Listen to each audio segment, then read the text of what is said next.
Welcome back to The Explainer. Today, we're taking a deeply fascinating and honestly kind of heavy journey into a psychological phenomenon that affects so many of us, but is rarely talked about with the clarity it deserves. We're looking at the hidden struggles of former gifted children and exploring the actual neuroscience behind how early praise fundamentally wires our adult brains. Okay, let's dive into this. If I'm not exceptional anymore, who am I? Just sit with that for a second, right? For many of you watching, that is a silent, painful thought you might have when you're just staring at a blank screen, feeling completely paralyzed. It's this quiet panic that if you aren't exceptional, you might just be nothing at all. Well, today, we're going to unpack exactly why your brain is doing this to you, and more importantly, how to actually heal it. Part 1. The burden of potential, from praise to panic. To understand this psychological paralysis, we kind of have to look at two totally different realities. Think back to your childhood for a minute. Remember when learning didn't even feel like work? It was like instinct. You were finishing tests early while everyone else was still looking for their pencils, right? You were effortlessly absorbing information, and the adults around you were constantly going on and on about your boundless potential. And this brilliantly illustrates the stark shift to your adult reality today. Now, you hesitate before starting anything new.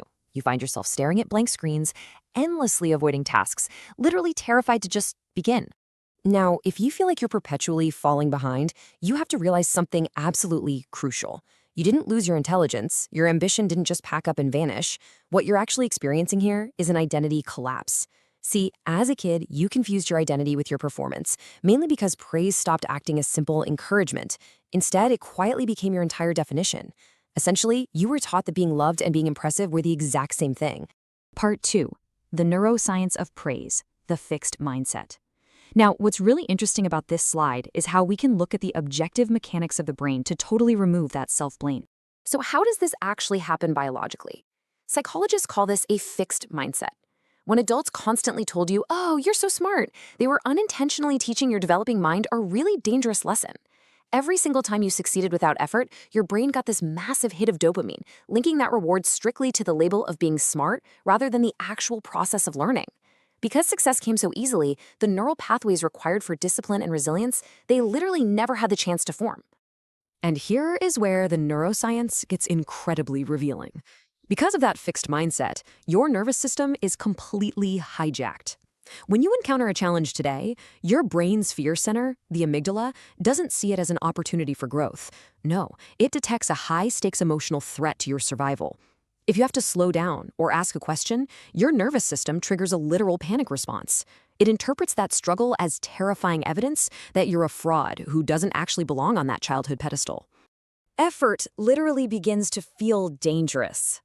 Just let that sink in. Your brain triggers a freeze response, literally choosing avoidance just to protect a really fragile self-esteem. Trying and failing totally threatens that gifted label that once kept you safe. So your mind decides it's infinitely safer to just not try at all. Part 3. The perfectionism trap. Mechanics of avoidance. Let's look at the origin story of how this avoidance actually plays out in adulthood.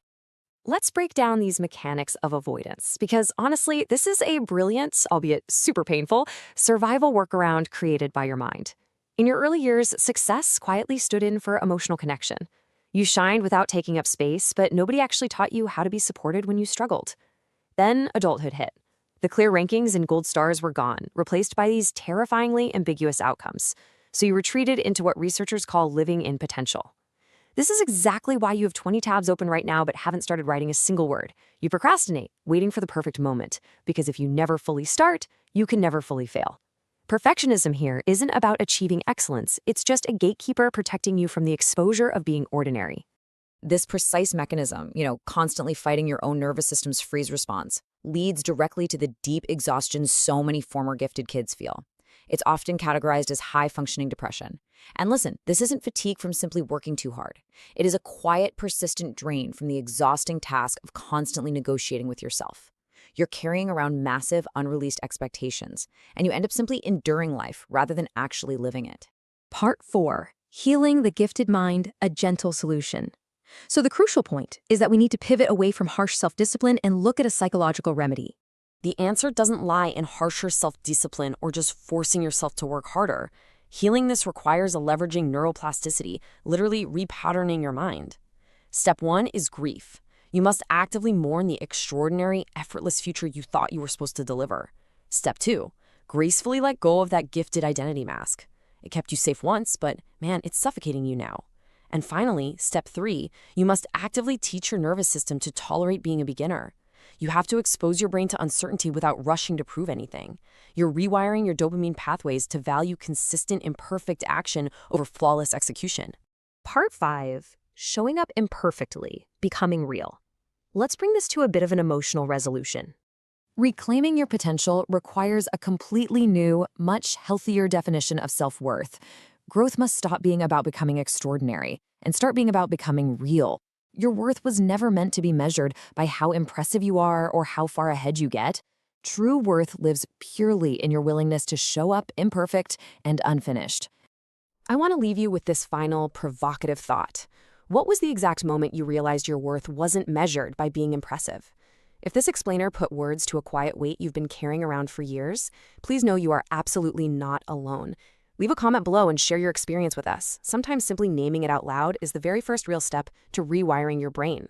If you found this valuable, consider subscribing to join our community as we continue to explore the hidden, complicated parts of the human mind together. Thank you so much for joining me, and I'll see you in the next explainer.